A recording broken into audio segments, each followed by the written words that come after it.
रामपाल काफी देर से अपने घर के अंदर अपनी पत्नी के साथ बैठा गहरी सोच में डूबा हुआ था।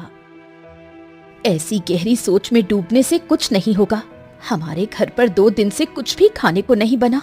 भूख से हाल बेहाल हुआ जा रहा है। ये सुनकर रामपाल की आंखों में आंसू आ गए। अरे भूख तो हमको भी बहुत तेज लगी है राधा।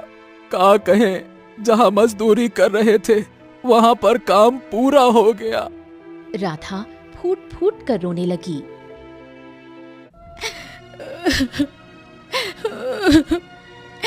भाग्य के खेल भी क्या निराले होते हैं। कल तक इतना था कि मैं दूसरों को उधार दिया करती थी, और आज इतना भी नहीं कि एक वक्त का आटा खरीद सकूं। हाँ, अब तुम उदास मत हो, हम कहीं से उधार लेकर आते हैं राधा। कहाँ से उधार लेकर आएंगे आप? मैं जानती हूँ कि आपको कोई उधार भी नहीं देता। अरे हम अपने छोटे भाई की हवेली में जा रहे हैं। हम मोहन से ही कुछ उम्मीद है, वही कुछ मदद करेगा। हाँ हाँ जाइए। काफी दिन हो गए आपको अपने छोटे भाई के हाथों अपमानित हुए, तो अपने मन की मुराद पूरी करके आइएगा। मुझे पता है कि आपका भाई आपकी मदद नहीं करेगा, बल्कि आपको अपमानित ही करेगा। रामलाल कोई जवाब नहीं दे पाया और चुपचाप सीधे अपने छोटे भाई मोहन की हवेली की तरफ चला गया।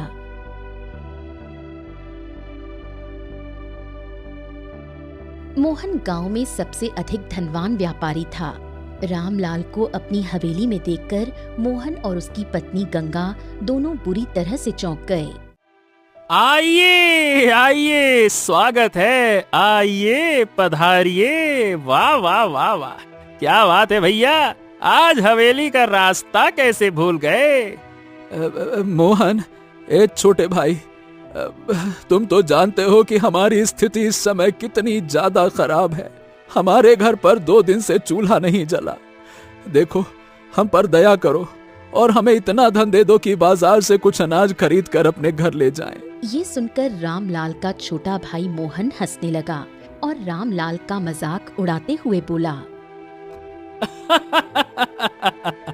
किस्मत का खेल है बड़ा निराला, बड़ा भाई छोटे भाई के घर भीख मांगने आला आला आला।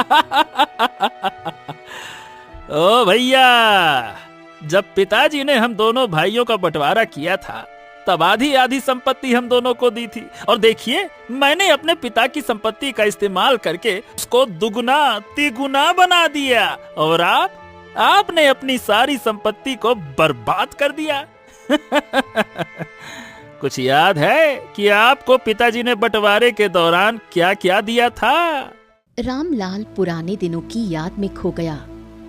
धर्मपाल चारपाई पर लेटे हुए थे और उनके दोनों बेटे रामपाल और मोहन उनके पास थे। मेरे बच्चों, लगता है कि मेरा अंतिम समय आ गया है।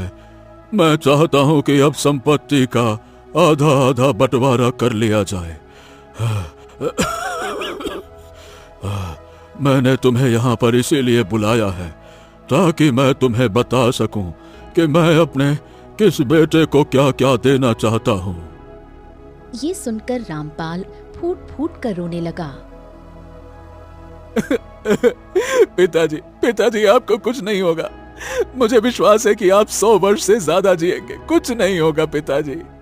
धर्मपाल धीमी मुस्कुराहट के साथ अपने बड़े पुत्र रामलाल की ओर देखकर बोले, बेटा, ये संसार का नियम है, जो आया है वो जाएगा। अब मेरी बात ध्यान से सुनो। गांव में जो हमारा 20 बीघा खेत है वो मैं तुम्हें देता हूँ। इतना कहकर धर्मपाल मोहन की ओर देखने लगे।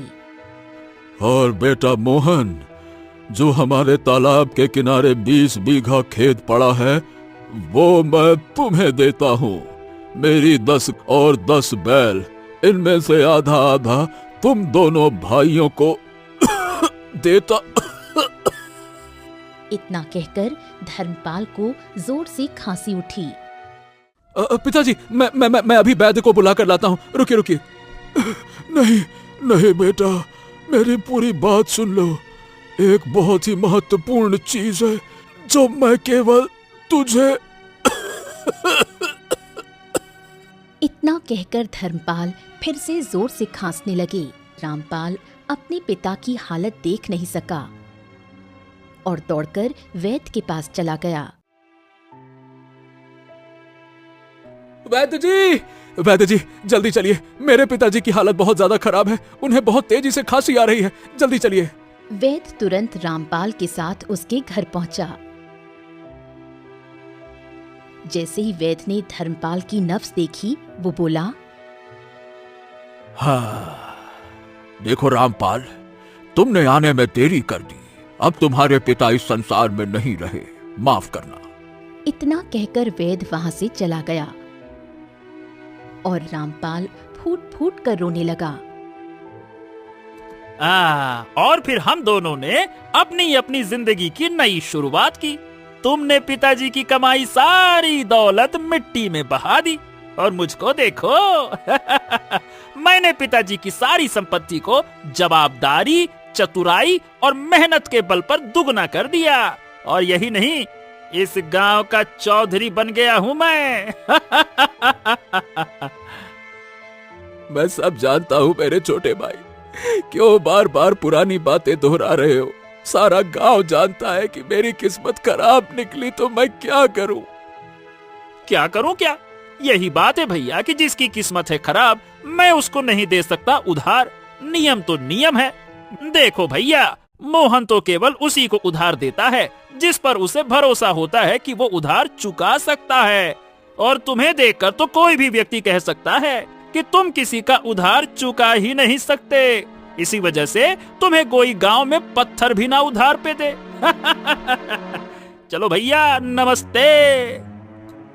रामपाल की आंखों में आंसू आ गए और वो चुपचाप नजरें नीचे करके अपमानित होकर वहां से चला गया। रामलाल के जाते ही मोहन की पत्नी गंगा मोहन से बोली, जेठ जी बड़ी आस लेकर तुम्हारे पास उधार मांगने आए थे। तुम चाहते तो उन्हें थोड़ा सा उधार दे सकते थे, आखिर तुम उनके छोटे भाई हो। ये सुनकर मोहन गुस्से से अपनी पत्नी गंगा से बोला, बकवास तो बंद कर दे तू ना जानती। सुन, बचपन से लेकर आज तक पिताजी ने हमेशा बड़े भैया को ही प्रेम किया है और मुझको हमेशा नौकरों की तरह बर्ताव किया मेरे साथ। बस तभी से मैं भैया को बर्बाद करने का सपना देखा करता था। भैया कभी भी इस बात को जान नहीं पाएंगे कि आखिरकार उनकी किस्मत इतनी खराब क्यों है। ये सुनकर गंगा चौंक गई। क्या मतलब है तुम्हारा? मोहन अपने हाथ की अंगूठी गंगा को दिखाते हुए बोला, ये देख, इस अंगूठी को देख रही हो गंगा? हाँ, ये अंगूठी काफी समय से तुम अपनी उंगली में पहने हुए हो। बहुत ही साधारण सी अंगूठी है। तुम तो इतने धनवान हो कि हीरे की अंगूठी भी पहन सकते हो। ये कोई साधारण अंगूठी नहीं है भाग्यवान, ये अंगूठी एक चमत्कारी अंगूठी है। आज मेरा व्यापार जो इतना बड़ा है ना, ये केवल इसी अंगूठी की वजह से है। हाँ। इतना कहकर मोहन हंसते हुए वहां से चला गया। उधर रामपाल मुंह लटकाए हुए अपने घर लौटा और फूट फूट कर रोने लगा। मेरी तो वैसे भी मर्जी नहीं थी कि तुम अपने छोटे भाई के पास मदद मांगने के लिए जाओ, पर मैं चाहकर भी तुम्हें रोक नहीं सकी क्योंकि भूख ने मेरा हाथ बांध रखा था। चलो राधा, अब हम इस संसार में नहीं रहेंगे, जंगल चलते हैं। जंगल में फल तोड़ने से कोई रोक टोक तो नहीं करता, देखते हैं वहां क्या होता है। चलो। राधा मजबूरी में हाँ कर देती है और रामपाल के साथ जंगल की ओर चल पड़ती है। जंगल के अंदर जाकर रामलाल को एक फल से भरा हुआ वृक्ष नजर आता है। जैसे ही वो उस वृक्ष के फल तोड़ने जाता है, तभी उसके कानों में एक आवाज टकराती है। रुक जाओ, उस वृक्ष के फल मत तोड़ो, वो एक श्रापित वृक्ष है। उस वृक्ष पर एक दानव का शासन है।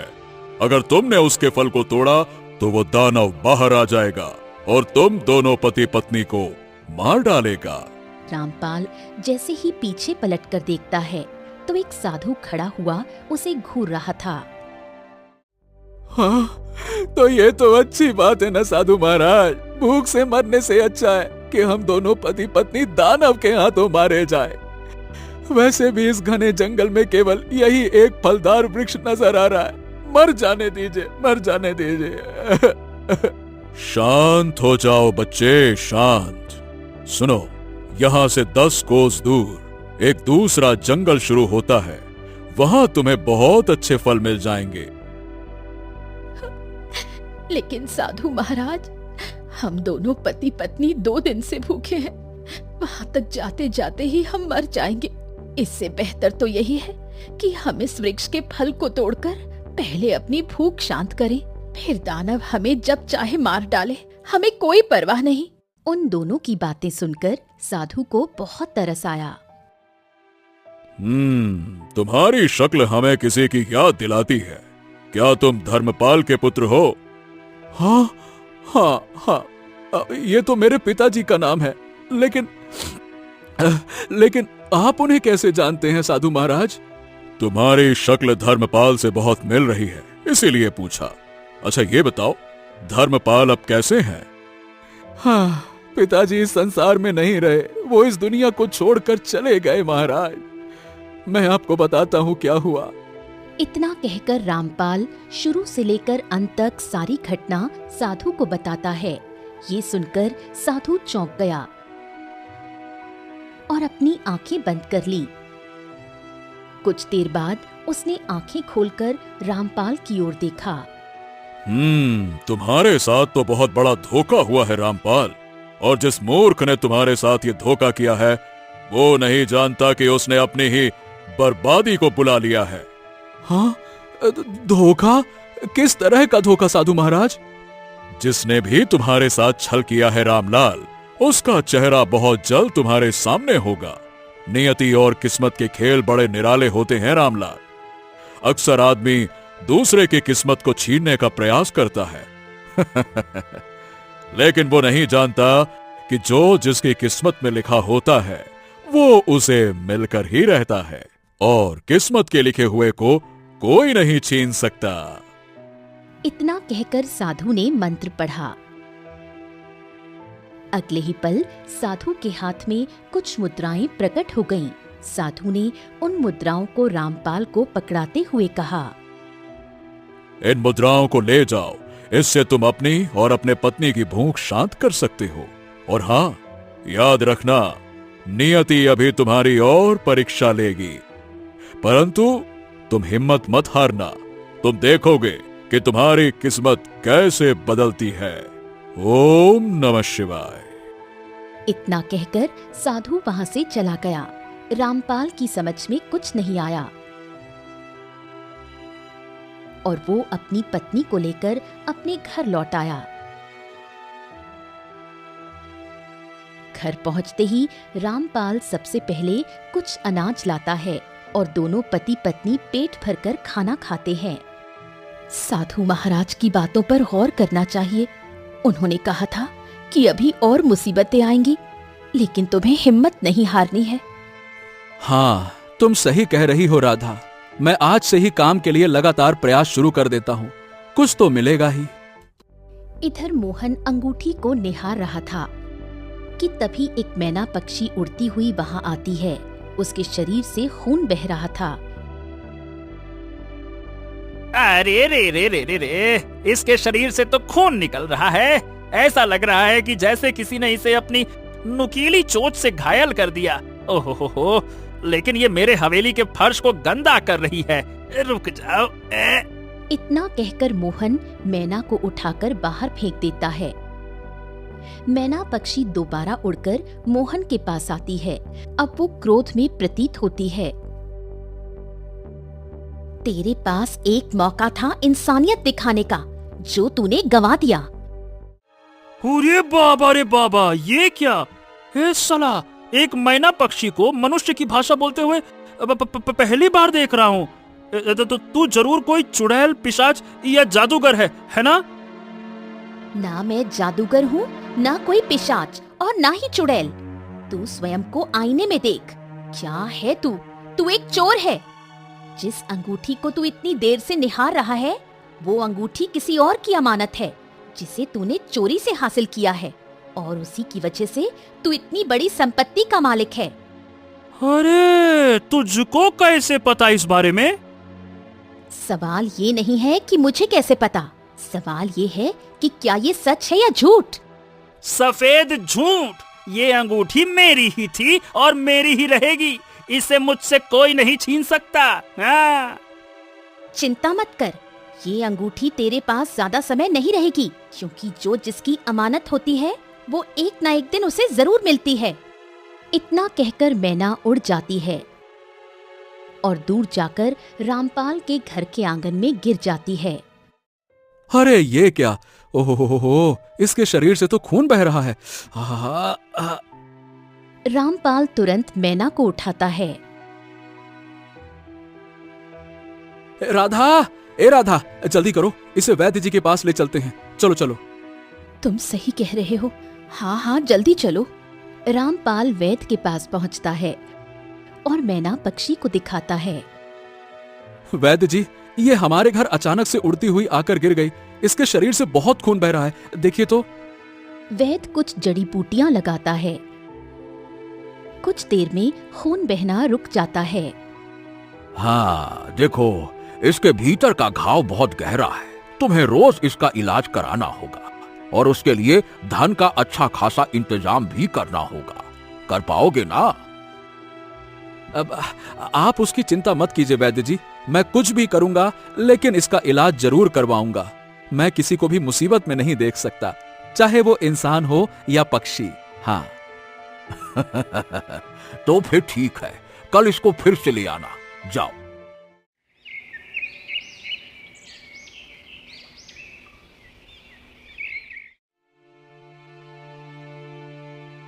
ए राधा, सुनो, मैं मुखिया जी के घर जा रहा हूं।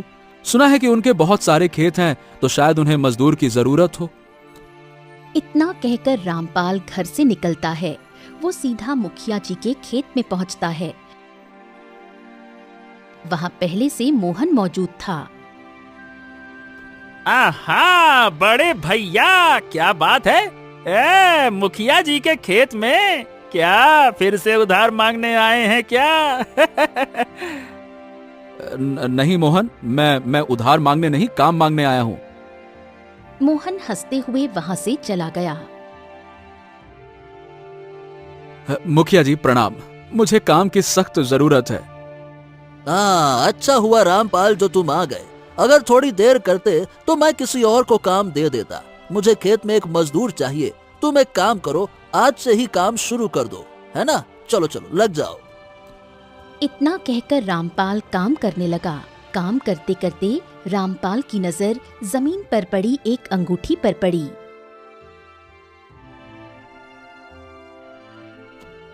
ये क्या है? इसमें तो कोई पत्थर जड़ा हुआ है। पता नहीं किसकी अंगूठी होगी। मुखिया जी तो इतनी घटिया अंगूठी पहनेंगे नहीं, और ना ही मोहन। चलो, इसे मैं ही रख लेता हूं। इतना कहकर रामपाल अंगूठी पहन लेता है। रामपाल अंगूठी लेकर घर आता है और सारी बात राधा को बताता है।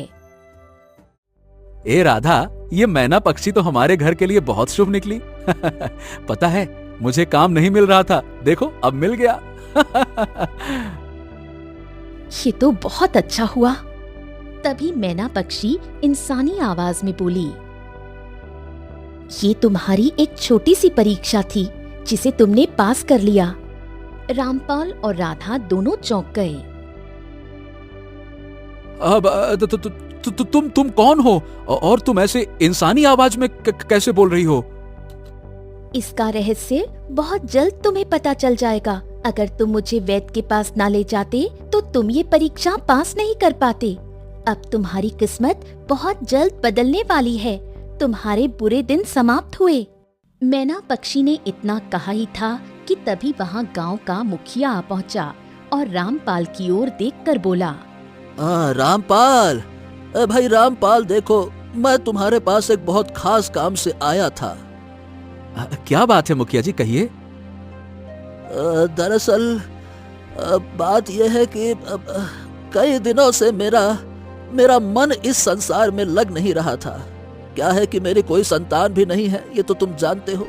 ढेर सारी संपत्ति पड़ी है और मेरी पत्नी और मैं अब अपना सारा जीवन भक्ति में लगाना चाहते हैं। इसीलिए मैं और मेरी पत्नी हमेशा के लिए ये गांव छोड़कर तीर्थ के लिए जा रहे हैं। हम दोनों काफी परेशान थे कि हमारे जाने के बाद हमारी संपत्ति का क्या होगा। देखो रामपाल, इस संपत्ति के लिए तुम मुझे सबसे योग्य दिखाई दिए, इसीलिए जिस खेत में आज तुम मजदूरी कर रहे थे वो खेत और मेरी सारी संपत्ति के मालिक अब तुम हो। मैं अपनी सारी संपत्ति तुम्हारे नाम करता हूँ। इतना कहकर मुखिया ने एक कागज का टुकड़ा रामपाल को पकड़ाया और वहां से चला गया। हाँ, ये तो चमत्कार हो गया। ये कैसे हो सकता है? ये सब कुछ इस अंगूठी की वजह से हुआ है। अभी कुछ दिन और देखो, इस अंगूठी के और भी रहस्य तुम्हारे सामने खुलकर आ जाएंगे।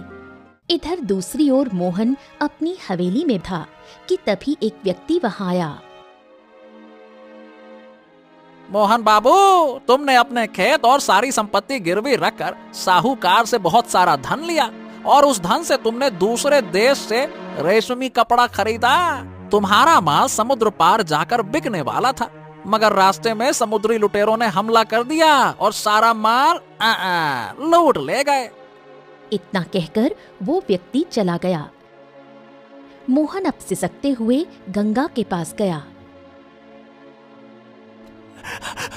गंगा, गंगा, मैं बर्बाद हो गया। मैं बर्बाद हो गया। गंगा, क्या हुआ? आप इतने डरे हुए क्यों हो? मोहन ने सारी घटना अपनी पत्नी गंगा को बताई। सब कुछ तुम्हारी वजह से हुआ है। तुमसे कितनी बार कहा था कि अपने बड़े भाई का अपमान मत करो। देखा, किस्मत का खेल कितना निराला होता है। आज ही मुझे पता चला कि मुखिया ने अपनी सारी संपत्ति तुम्हारे बड़े भाई रामपाल के नाम कर दी और वो रातों रात अमीर हो गए और तुम बैठे बैठे कंगाल हो गए। ये सुनकर मोहन चौंक गया। तभी उसकी नजर अपनी उंगली पर पड़ी। अरे, मेरी अंगूठी कहाँ है? मेरी अंगूठी कहाँ है गंगा? मुझे क्या पता। मोहन गहरी सोच में डूब गया। हाँ, मुझे याद आ गया। मैं कुछ दिन पहले मुखिया के खेत में गया था, जहाँ पर बड़े भैया भी आए हुए थे। जरूर मेरी अंगूठी वहीं पर गिर गई और भैया ने उसे पहन लिया। अरे राम राम राम राम राम राम राम, मेरी किस्मत बदल गई और भैया की किस्मत चमक गई। चलो चलो गंगा, मेरे साथ चलो, जल्दी से चलो बड़े भैया के घर पर चलो। मोहन तुरंत अपनी पत्नी गंगा को लेकर रामपाल के घर गया।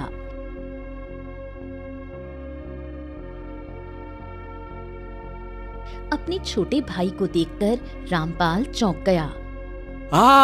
मोहन, मेरे छोटे भाई, अच्छा हुआ तुम आ गए। मैं तुम्हारे पास ही आने वाला था। अरे क्या आने वाले थे?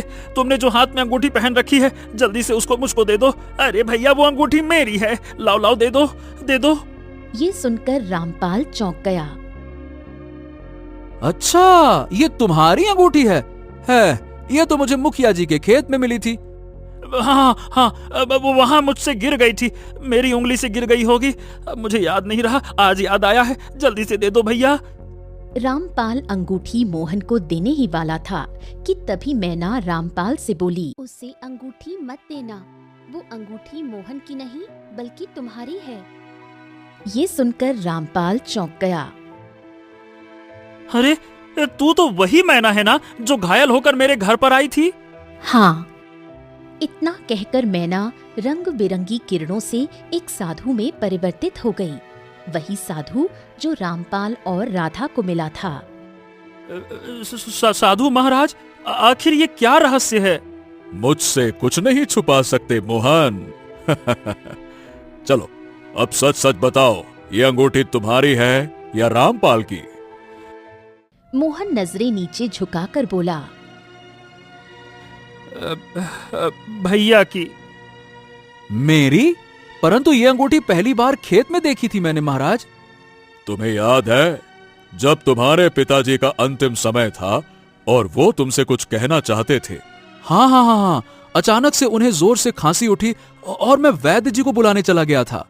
दरअसल वो तुमसे ये कहना चाहते थे कि उनके पास एक अंगूठी है, यही अंगूठी जो तुम्हारी उंगली में है, और वो अंगूठी केवल तुम्हारे हिस्से की है। मगर तुम तो पहले ही उठकर चले गए।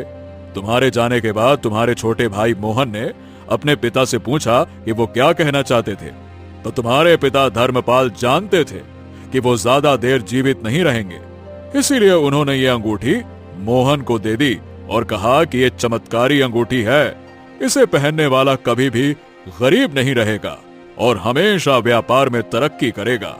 इस अंगूठी को अपने बड़े भाई को दे देना।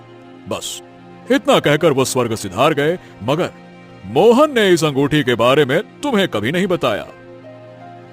क्या बात कर रहे हैं महाराज? क्या मोहन, ये सच है? हाँ भैया, ये सच है, क्योंकि पिताजी ने मेरे साथ बेईमानी की थी। जब सब कुछ आधा आधा बांटा गया था, तो फिर ये अंगूठी केवल तुम्हारे हिस्से में क्यों? मैं बताता हूं। जब तुम्हारे पिता धर्मपाल एक साधारण इंसान था और रामपाल केवल 5 वर्ष का था, किसी काम के सिलसिले में वो जंगल की तरफ गया था। उसी समय मैं तपस्या कर रहा था। तपस्या करने के दौरान हमें बहुत तेज से प्यास लगी। मैं पानी की तलाश में इधर उधर भटकने लगा, लेकिन तभी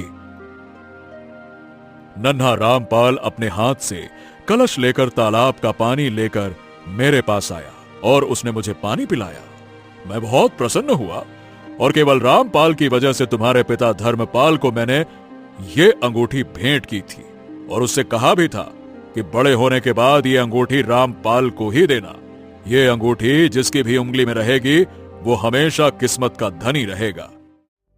और मैंने ऐसा करने के लिए धर्मपाल से वचन लिया था, और तुमने ना केवल बेईमानी की बल्कि अपने पिता धर्मपाल की आखिरी इच्छा को भी नहीं माना। इसीलिए अब तुम हमेशा गरीबों के गरीब ही रहोगे। मुझको क्षमा कर दीजिए महाराज, मुझसे गलती हो गई। ए भैया, बड़े भैया, तुम तो क्षमा कर दो।